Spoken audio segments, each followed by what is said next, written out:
का उन्वान है समय का बंधन। आप ही कहा करती थी। सुनहरे, समय समय की बात होती है। हर समय का अपना रंग होता है, अपना असर होता है। अपना समय पहचान सुनहरे। अपने समय से बाहर निकल, बाहर ना निकल। जो निकली तो भटक जाएगी। अब समझ में आई आप ही की बात। जब समझ लेती तो रास्ते से ना भटकती, आलने से ना गिरती। समझ तो गई, पर कितनी कीमत देनी पड़ी समझन की। आप ही मुझे सुनहरे कहकर बुलाया करती थी। कहती थी, तेरे पिंडे की झाल सुनहरी है। जब रस आएगा तो सोना बन जाएगी, कठाली में पड़े बिना। फिर ये झाल कपड़ों से निकल निकल कर झांकेगी।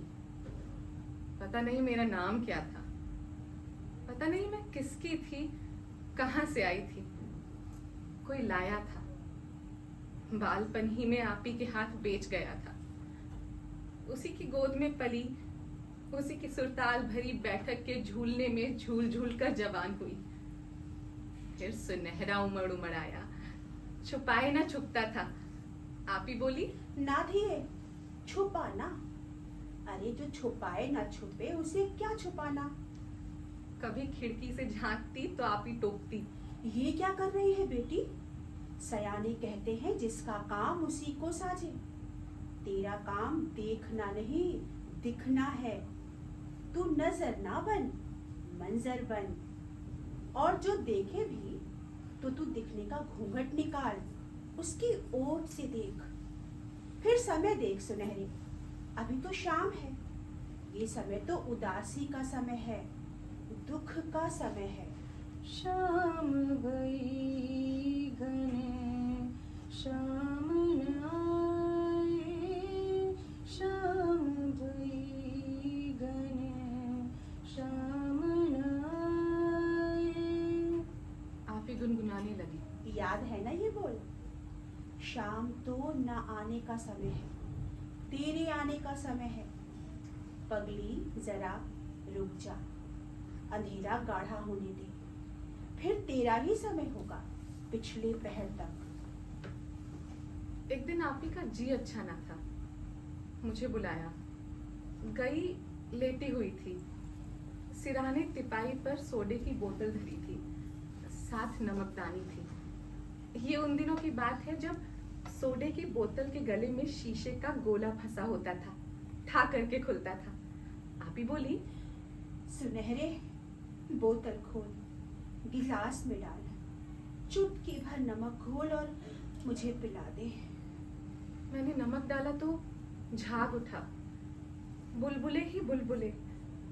आप ही ने मेरा हाथ पकड़ लिया और बोली, देख लड़की, ये हमारा समय है।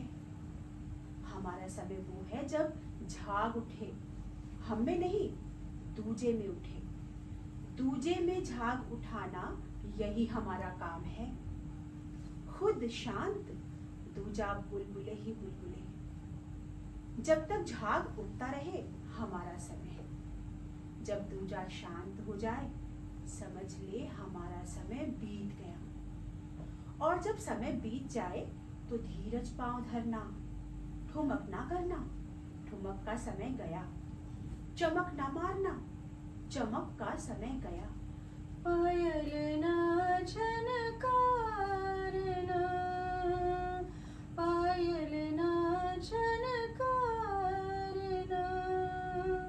पायल की झनकार बरन गई, पायल की झनकार बरन गई। फिर वो लेट गई, बोली, पायल की झनकार बैरन भई। सुनहरे, मेरी बातें फेंक न देना, दिल में रखना। ये भीतर की बातें हैं, ऊपर की नहीं। सुनी सुनाई नहीं, पढ़ी पढ़ाई नहीं। वो सब छिलके होती हैं, बादाम नहीं होती। जान ले बेटी, बात वो है जो भीतर की हो, गरी हो, छिलका ना हो। जो बीती हो, जग बीती नहीं, आप बीती हो, हड्ड बीती हो। झूठ, दिखलावा, बहलावा। आज मुझे बातें याद आ रही है, बीती बातें, बिसरी बातें। सांप गुजर गए, लकीरें रह गई, लकीरें ही लकीरें। सांप तो सिर्फ डराते हैं, हुंकारते हैं, लकीरें काटती हैं, डसती हैं। पता नहीं ऐसा क्यों होता है। लकीरों ने मुझे छलनी कर रखा है। चलती हैं, चले जाती हैं, जैसे धार चलती है। एक खत्म होती है तो दूजी शुरू हो जाती है। आप ही की बैठक में हम 3 थीं, पीली, रूपा और मैं। पीली बड़ी, रूपा मंझली और मैं छोटी। पीली में बड़ी आन थी, पर मान न था। उस आन में छप थी, सुंदरता भरा ठहराव था। यूरोप से भरी रहती, जैसे मुटियार रस भरी रहती है। गर्दन उठी रहती, मूर्ति समान। रूपा सुर ही सुर थी, शुद्ध सुर, तारों से बनी थी। उसके बंद बंद में तार थे, स्मृतियां, स्मृतियां। और वो गूंजते मध्यम में गूंजते, और फिर सुनने वालों के दिलों को झुला देते। तीजी मैं थी। आप ही कहती थी, सुनहरे, तुझ में दुख की भींग है, तू भिगो देती है। खुद भी डूब जाती है, दूजे को भी डुबो देती है। पगली, दूजे को डुबोया कर, खुद ना डूबा कर। मुझे तुझसे डर आता है सुनहरे, किसी दिन तू हम सबको ना ले डूबे। आप ही की बैठक कोई आम बैठक न थी कि जिसका जी चाहा मुंह उठाया और चला आया। बैठक पर धन दौलत का जोर तो चलता ही है, वो तो चलेगा ही हर बैठक पर आप ही ने बर्ताव का ऐसा रंग चला रखा था कि खाली धन दौलत का जोर न चलता था। 9 दौलतिया आते थे, पर ऐसे बदमजा होकर जाते कि फिर रुख ना करते। आप ही की बैठक में निगाहें नहीं चलती थी, उसने हमें समझा रखा था। लोग निगाहों पर उछालेंगे तो बड़े उछाले, लड़कियों तुम न उछलना। जो निगाहों पर उछल जाती हैं वो मुंह के बल गिरती हैं, और जो गिर गई वो समझ लो नजरों से गिर गई। फिर ना अपने जोगी रही, न दूसरों जोगी। आप ही की बैठक में नजरें नहीं चलती थी, कान लगे रहते थे, दिल धड़कते थे। वहां मिलाप का रंग ना होता था, बिरहा का होता था।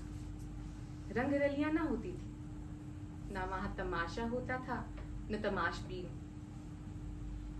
मुझे वो दिन याद आता है जब हमारे यहाँ ठाकुर की बैठक थी। 2 महीने में एक बार जरूर लगती थी। ठाकुर की बैठक लगती तो कोई दूजा नहीं आ सकता था, सिर्फ ठाकुर के संगी साथी। ठाकुर भी तो अजब था, ऊपर से देखो तो रीछ, ताकत से भरा, अंदर झांको तो बच्चा, नर्म नर्म, गर्म गर्म। ऐसे था आन भरा, मान भरा, संगीत का रसिया।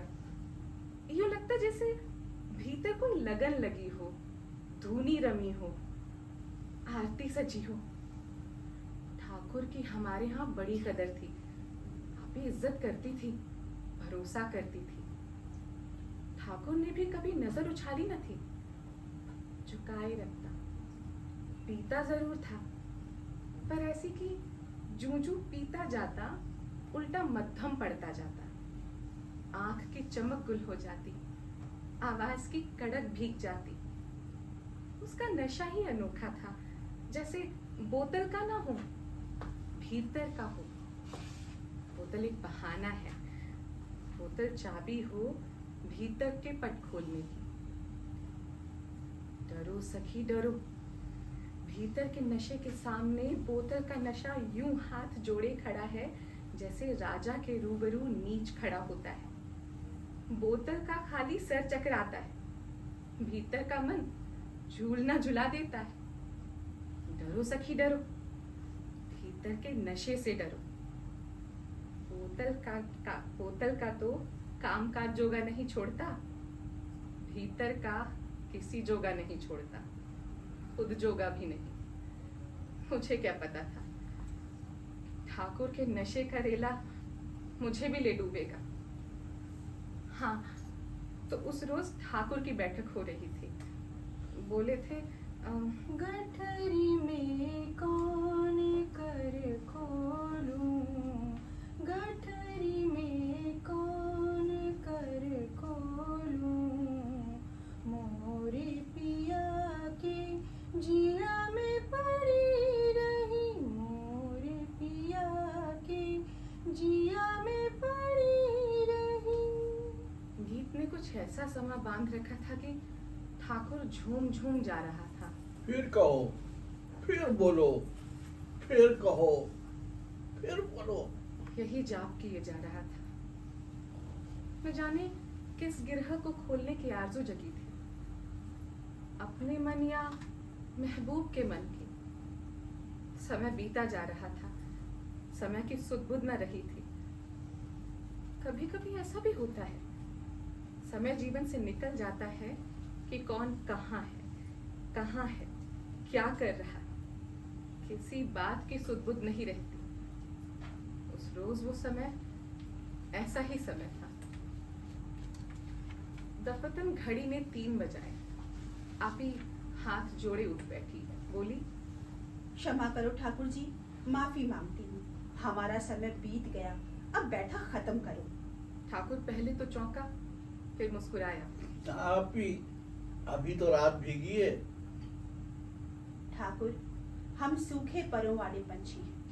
जब रात भीग जाती है तो हमारा समय बीत जाता है। जो हमारे पर भीग गए तो अडारी ना रहेगी। फनकार में अडारी न रहे तो बाकी रहा क्या? ठाकुर ने बड़ी मिन्नतें की, आप ही ना मानी।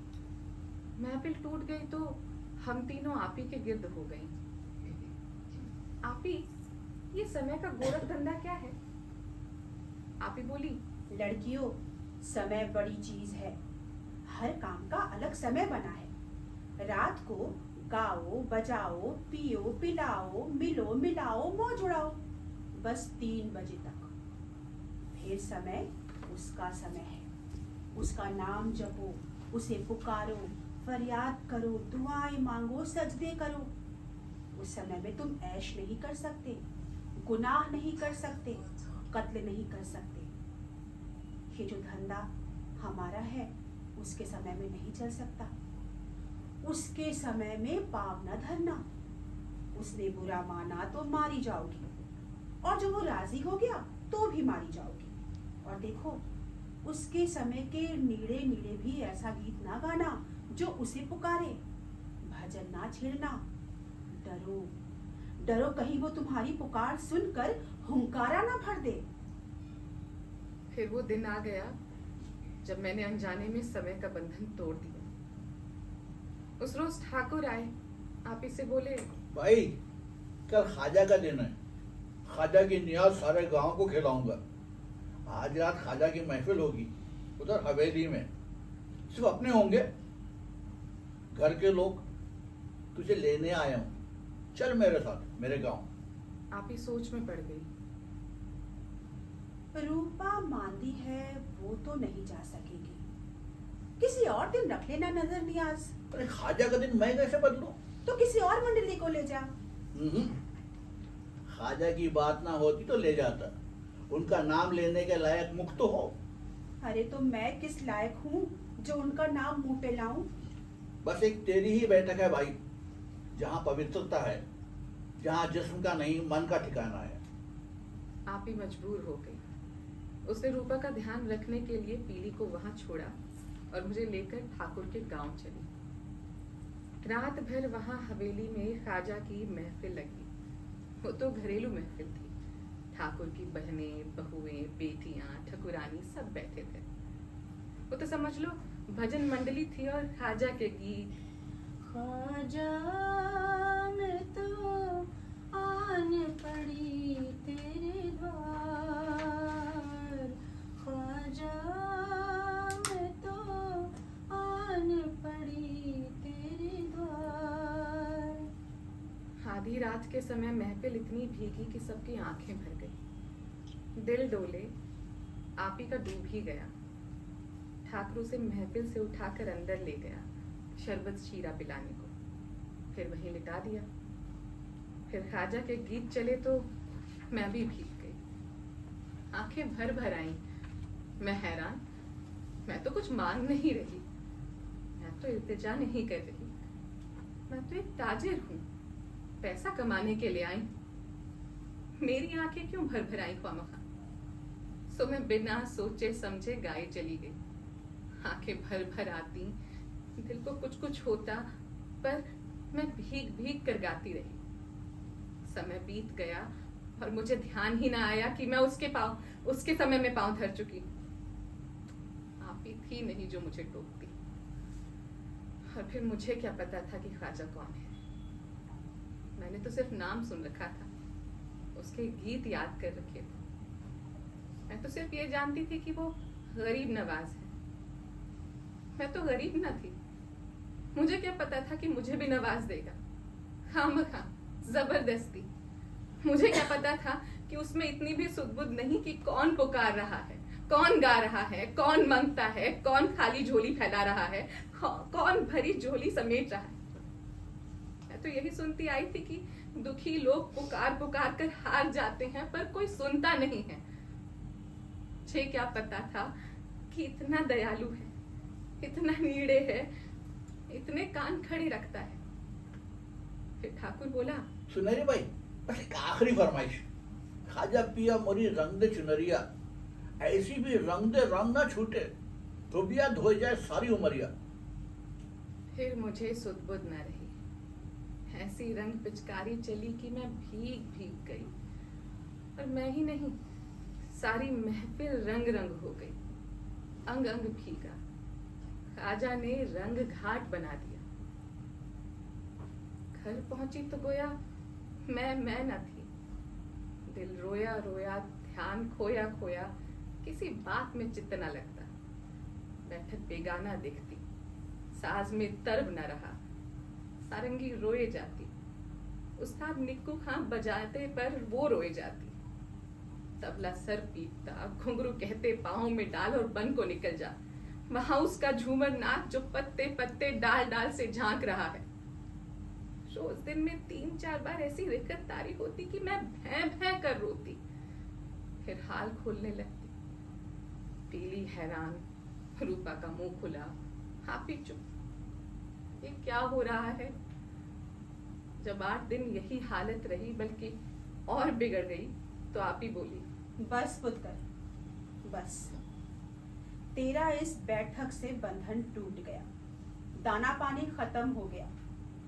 तूने उसके समय में पांव धर दिया है, उसने तुझे रंग दिया है। अब तू इस धंधे जोगी नहीं रही। पर कहाँ जाऊं आप ही? इस बैठक से बाहर पांव धरने की कोई जगह भी हो मेरे लिए? जिसने बुलाया है उसके दरबार में जा, रूपा बोली। उस भड़ में जाए, ये लड़की जाए जिसका सुनहरी पिंडा कपड़ों से बाहर झांकता है? नहीं, ये कहीं नहीं जाएगी, इसी कोठरी में रहेगी, बैठक में पांव नहीं धरेगी। फिर पता नहीं क्या हुआ, रिक्कत खत्म हो गई। दिल में एक जुनून उठा कि किसी की हो जाऊं, किसी एक की, तन मन धन से उसी की हो जाऊं, हो रहूं। वो आए तो उसके जूते उतारूं, पंखा करूं, पाँव दाबूं, सर में तेल की मालिश करूं, उसके लिए पकाऊं, मेज लगाऊं, बर्तन रखूं, उसकी बनियाने धोऊं, कपड़े इस्त्री करूं, आरसी का कोल बनाऊं, फिर सिराने खड़ी रहूं कि कब जागे कब पानी मांगे। एक दिन आप ही बोली, अब क्या हाल है धीरे? मैंने रो रो के सारी बात कह दी कि कहते हैं किसी एक की हो जा। वो कौन है? कोई नजर में है क्या? कोई नजर में नहीं। नाप नक्शा दिखता है कभी? नहीं आप ही।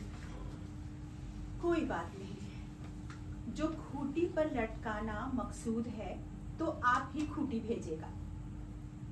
10 दिन के बाद जब बैठक राग रंग से भरी हुई थी तो मेरी कोठी का दरवाजा बजा। आप ही दाखिल हुई, बोली, ख्वाजा ने खूंटी भेज दी, अब बोल क्या कहती है? कौन है? कोई जमींदार है, अधेड़ उम्र का है, कहता है। बस एक बार बैठक में आया था, सुनहरी बाई को सुना था। जब से अब तक उसकी आवाज कानों में गूंजती है। दिल को बहुत समझाया, तवज्जो हटाने की बहुत जतन किए मैंने, कोई पेश नहीं गई। अब हार के तेरे दर पर आया हूं। बोल, तू क्या कहती है? मुंह मांगा दूंगा।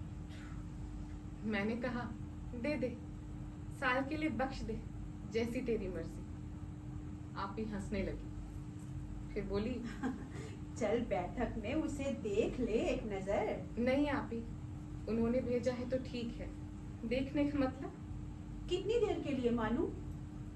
जीवन भर के लिए। सोच ले, जो ओबाश निकला तो? पढ़ा निकले, कैसा भी है, जैसा भी निकले। अगले दिन बैठक में हमारा निकाह हो गया। जमींदार ने पैसे का ढेर लगा दिया। आप ही ने रद्द कर दिया, लौटा दिया। बोली सौदा नहीं कर रही, अपनी धी विदा कर रही हूँ। और याद रख, ये ख्वाजा की अमानत है, संभाल कर रखियो। हवेली उजड़ी उजड़ी जैसे देव फिर गया हो। वैसे तो सभी कुछ था, सादो सामान था, आराइश थी, कालीन बिछे हुए थे, कद्दे आदम आईने, झाड़ फानूस सभी कुछ। फिर भी हवेली भाए भाए कर रही थी। बरामदे में आराम कुर्सी पर छोटी चौधरानी बैठी हुई थी। सामने तिपाही पर चाय के बर्तन पड़े थे। उसे खबर ही न थी कि चाय ठंडी हो चुकी है।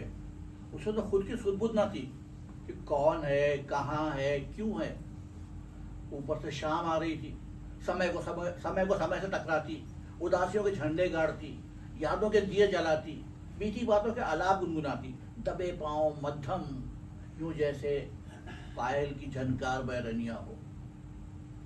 पायल की झनकार बैरनिया हो, पायल की झनकार।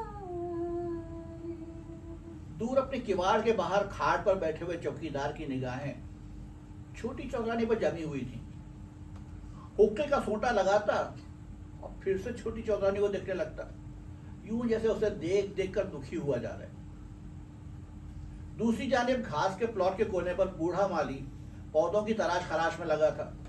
हर 2 घड़ी के बाद सर उठाता और छोटी चौधरानी की तरफ टकटकी बांधकर बैठ जाता, फिर चौंक कर लंबी सांस भरता और फिर से काट छाट में लग जाता। जन्नत बीवी जो छोटी चौधरानी का खाना बनाती थी, 2-3 बार बरामदे के परले किनारे पर खड़े होकर उसे देख गई थी। जब देखती तो उसकी आंखें भीग भीग जाती, पल्लू से पहुंचती, फिर लौट जाती। सारे नौकर, सारे घर में रहने वाले छोटी चौधरानी पर जान चढ़ते थे, उसके गम में घुले जा रहे थे, लेकिन साथ ही उसमें सख्त नाराज भी थे। उसने अपने पांव पर खुद कुल्हाड़ी क्यों मारी? क्यों खुद को दूजों का मोहताज बना लिया? अपनी औलाद होती तो फिर भी सहारा होता, अपनी औलाद तो थी नहीं। जब चौधरी ने मरने से पहले बकायमी होशो हवास अपनी आधी गैर मनकूला जायदाद छोटी चौधरानी के नाम गिफ्ट कर दी थी, तो उसे क्या हक था कि अपना तमाम तर हिस्सा छोटी चौधरानी के दोनों बेटों में तकसीम कर दे? अगर एक दिन बड़ी चौधरानी ने उसे हवेली से बाहर निकाल दिया तो क्या करेगी? किसका दर्द देखेगी? एक तरफ तो इतनी बेनियाजी कि इतनी बड़ी जायदाद अपने हाथ से बांटी, दूसरी तरफ यूं सोचों में गुम तस्वीर बनकर बैठी रहती है। सारे ही नौकर हैरान थे कि छोटी चौधरानी किस सोच में खोई रहती है। चौधरी को मरे हुए 3 महीने हो गए थे, जब से यूं ही हवास गुम कयास गुम बैठी रहती है। और फिर टूटती रात समय से कमरे से गुनगुनाने की आवाज क्यों आती है? किस ख्वाजा पिया को बुलाती है? ख्वाजा पिया मोरी लीजो खबरिया, ख्वाजा पिया मोरी लीजो खबरिया। कौन खबर ले? कैसी खबर ले? छोटी चौधरानी पर उन्हें प्यार जरूर आता, पर उसकी बातें समझ में नहीं आती। पता नहीं चलता था किस सोच में पड़ी रहती थी। छोटी चौधरानी को सिर्फ एक सोच लगी थी, अंदर से एक आवाज उठती थी, बोल तेरा जीवन किस काम आया? वो सोच सोच हार जाती, पर इस सवाल का जवाब जहन में ना आता। उलझे उलझे ख्याल उलझाते। मुझे चमन से उखेड़ा, बेल बनाकर इस दरख्त के गिर्द घुमा दिया और अब उस दरख्त को उखेड़ फेंका। बेल मिट्टी में मिल गई, अब ये किसके गिर्द घूमे? बोल, मेरा जीवन किस काम आया? दफतन उसने महसूस किया कोई उसके रूबरू खड़ा है। सर उठाया, सामने गांव का पटवारी खड़ा था। क्या है? मैं हूँ पटवारी, छोटी चौधरानी जी। तो जाकर बड़ी चौधरानी से मिल। मुझसे तेरा क्या काम? आप ही से काम है। तो बोल, क्या कहता है? गांव में दरवेश आए हैं। गांव वाले चाहते हैं कि उन्हें चंद दिन यहाँ रोका जाए। अब जो आप इजाजत दें तो आपके मेहमान खाने में ठहरा दें। ठहरा दो, अब नौकर चाकर बंदोबस्त सब हो जाएगा। पटवारी सलाम करके चलने लगा तो पता नहीं कि उसने सरसरी तौर पर पूछा, कहाँ से आए हैं? पटवारी अजमेर शरीफ से आए हैं। ख्वाजा गरीब नवाज के फकीर हैं। एक धमाका हुआ, छोटी चौधरानी की बोटियां हवा में उछली। अगली शाम छोटी चौधरानी ने जन्नत बीबी से पूछा, जन्नत, ये जो दो दरवेश ठहरे हुए हैं यहाँ, उनके पास गांव वाले आते हैं क्या? जन्नत बोली, लो छोटी चौधरानी, अरे वहाँ तो सारा दिन लोगों का तांता लगा रहता है। बड़े पहुंचे हुए हैं, जो मुंह से कहते हैं हो जाता है। तो तैयार हो जा जन्नत, हम भी जाएंगे, तू और मैं। चौधरानी जी, वो मगरिब के बाद किसी से नहीं मिलते। तू चल तो सही। चौधरानी ने खुद को चादर में लपेटते हुए कहा। और देख, वहाँ मुझे चौधरानी कहकर ना बुलाना, खबरदार। जब वो मेहमान खाने पहुंची तो दरवाजा बंद था। जन्नत ने दरवाजा खटखटाया। कौन है? अंदर से आवाज आई। जन्नत ने फिर दस्तक दी। सफेद रीश बूढ़े खादिम ने दरवाजा खोला। जन्नत जबरदस्ती अंदर दाखिल हो गई। पीछे पीछे चौधरानी थी। सफेद रीश घबरा गया, बोला, साईं बादशाह मगरिब के बाद किसी से नहीं मिलते, वो उस कमरे में मशगूल हैं। हम साईं बादशाह से मिलने नहीं आए, तो फिर? एक सवाल पूछना है। साईं बाबा इस समय सवाल का जवाब नहीं देंगे। साईं बाबा ने सब जवाब नहीं देना है, उन्होंने पूछना है। किससे पूछना है? उनसे पूछना है जिसके वो बाल के हैं। उनसे पूछो। एक औरत तेरे द्वार पर खड़ी पूछ रही है, ए गरीब नवाज, बता कि मेरा जीवन किस काम आया? कमरे पर मनोबोझल खामोशी तारी हो गई। कहो। वो औरत पूछती है, तूने बैठक के गमले से एक बूटा उखेड़ा, उसे बेल बनाकर एक दरख्त के गिर्द लपेट दिया कि जा उस पर निसार होती रहे। वो रुक गई। कमरे की खामोशी और गहरी हो गई। अब तूने उस दरख्त को उखेड़ फेंका है, बेल मिट्टी में रुल गई। वो बेल पूछती है, बोल, मेरा जीवन किस काम आया? ये कहकर वो चुप हो गई। तेरा जीवन किस काम आया? तेरा जीवन किस काम आया? सफेद रीश खादिम के होंठ लरजने लगे। तो पूछती है तेरा जीवन किस काम आया? वो रुक गया। कमरे की खामोशी इतनी बोझल हो गई कि सही नहीं जाती थी। मेरी तरफ देख सुनहरी बाई, मेरी तरफ देख कि तेरा जीवन किस काम आया। मुझे नहीं पहचानती? मैं तेरा सारंगी नवाज था। देख मैं क्या था, क्या हो गया। उस्ताद जी, आप। वो उस्ताद के चले छूने के लिए आगे बढ़ी। ऐन उसी वक्त कमरे का दरवाजा खुला। एक भारी भरकम नूरानी चेहरा बरामद हुआ। वो बोला, मुझसे पूछ तेरा जीवन किस काम आया। ठाकुर। अब हमें पता चला कि सरकार ने हमें इधर आने का हुक्म क्यों दिया था। उसने सुनहरी बीबी के सामने अपना सर झुका दिया और बोला, बीबी हमें आशीर्वाद दे।